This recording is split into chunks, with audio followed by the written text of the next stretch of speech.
Pakistan is an exploitator of human rights and one of the biggest culprit in human rights field. Ethnic and religious minorities in Sindh and Balochistan are special target of Pakistan's terrorist army. Involuntary disappearance, inhuman behavior, torture is common practice in Pakistan. Well, Taliban are creation of Pakistan, and Taliban were created in 1993 by Pakistan Army. Entire world was playing a negative role in Afghanistan, but there was one country which played very positive role in Afghanistan. That was India. India was training their civil service, police, making highways, hospitals, schools, and that too without giving any loan. It was a gift by Indian government to Afghanistan. So Pakistan is an exploitator of human rights and one of the biggest culprit in human rights field. Sindh, Balochistan are particular areas of concern for human rights activists. Ethnic and religious minorities in Sindh and Balochistan are special target of Pakistan's terrorist army, Punjabi army. And coming to the Balochistan, there are thousands of missing persons in Balochistan, extrajudicial killing, involuntary disappearance, inhuman behavior, torture is common practice in Pakistan. People get missed and the families are always looking for them, but they cannot find them at all. And there is no law prevailing in Balochistan and Sindh. Army's military rule is unofficially in Balochistan and Sindh. In Sindh also, the biggest issue in Sindh is religious minorities. About 1,000 minority girls are kidnapped, raped, forcefully converted into Islam, and then forcefully married to some older people. This is going on unnoticed. No international voice is raising this issue of inhuman behavior with minority girls in particular. And then in Sindh there are no civic facilities, because according to United Nations Human Rights Charter, civic facilities are basic human rights also. All civic facilities are provided in Punjab at the cost of Sindh and Balochistan resources. Punjab has no natural resources, but Sindh and Balochistan are richest provinces of Pakistan. 70% is to national exchequer is provided by Sindh, but yet there is no transport system in biggest city of Pakistan, Karachi, while Punjab has many cities have metro buses, metro trains, highways, all these things. So I think that Pakistan army is exploiting Sindh and Balochistan resources and human beings. How do you see Pakistan insulating Afghanistan recently? A change in its policy towards the Taliban. Well, Taliban are creation of Pakistan, and Taliban were created in 1993 by Pakistan Army to take control of Afghanistan. And when 2001, 9/11, after 9/11 in 2001, America started a war in Afghanistan against Taliban. The very same Taliban were handed over to America against dollars, which was mentioned in Musharraf's book In the Line of Duty. And Taliban were suddenly from freedom fighter became terrorist. And when in 2021 Taliban took over with the help of Pakistan back Afghanistan, and Imran Khan declared them a victory like a victory in Medina versus Makkah. He said that Taliban have taken back their land and they are freedom fighters so and so, because Pakistan army was expecting that Taliban will continue following the dictation given by Pakistan army. But after 2021, Taliban were different forces, and they had suffered 20 years because of betrayal of Pakistan army.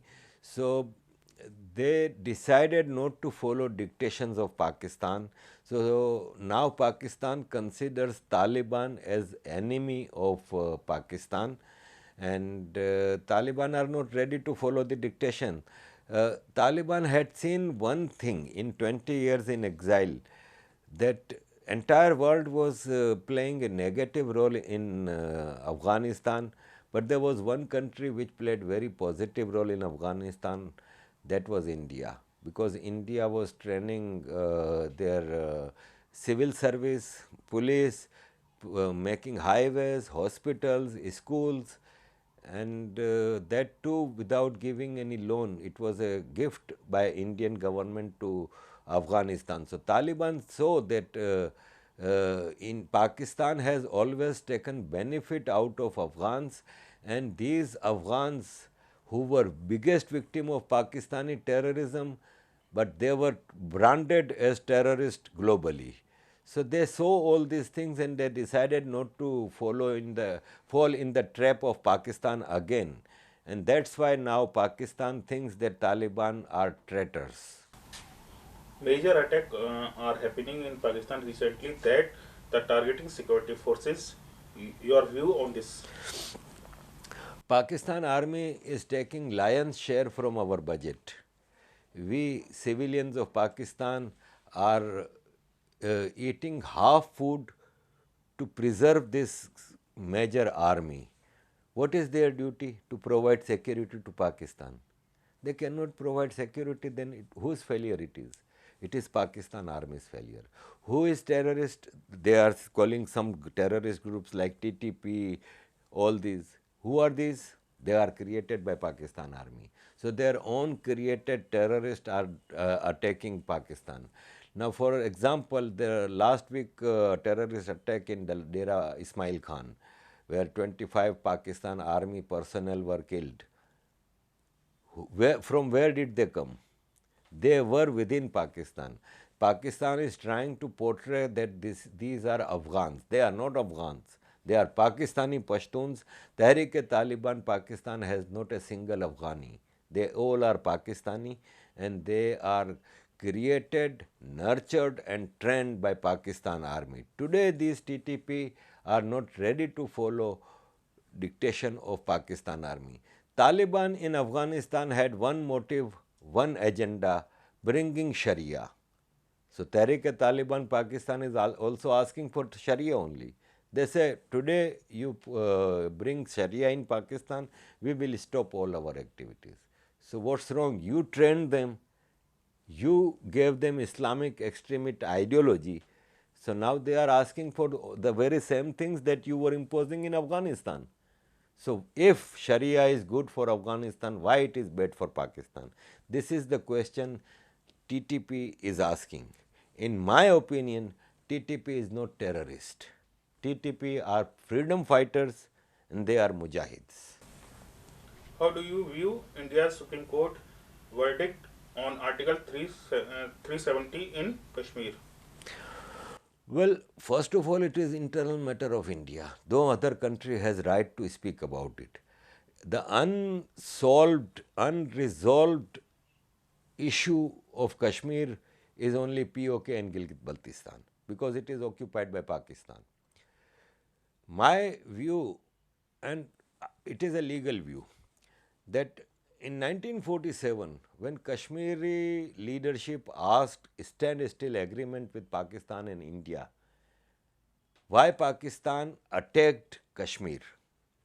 When Pakistan attacked Kashmir, they were not mujahids, they were terrorists because they were raping Kashmiri women.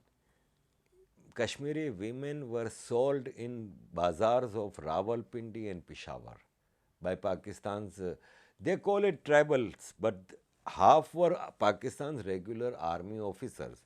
At that time, the legal custodian of Jammu and Kashmir, state of Jammu and Kashmir comprises of Jammu, Kashmir, Gilgit, Baltistan, Ladakh. The legal custodian Maharaja Hari Singh, with Muslim majority leader Sheikh Abdullah comes to New Delhi, did not go to Islamabad, at that time Karachi was capital, did not come to Karachi, went to New Delhi and requested Prime Minister Nehru that we want to sign accession treaty. So according to the Division of India Act, all the princely estates had right to sign accession treaty with one, either Pakistan or India. When legal custodian with Muslim majority leader signs an accession treaty with Bharat, entire state of Jammu, Kashmir, Gilgit, Baltistan, Ladakh becomes Bharat's part. So it is Bharat's part. Now Bharat Sarkar, Bharat's court makes a decision that is legal because it is made by Bharat Supreme Court. If anyone has objection, go to the courts. You cannot do anything because court is supreme in making verdict on law and legal affairs. So Article 370 is abrogation. I think it's 4 years now almost. Kashmir has changed.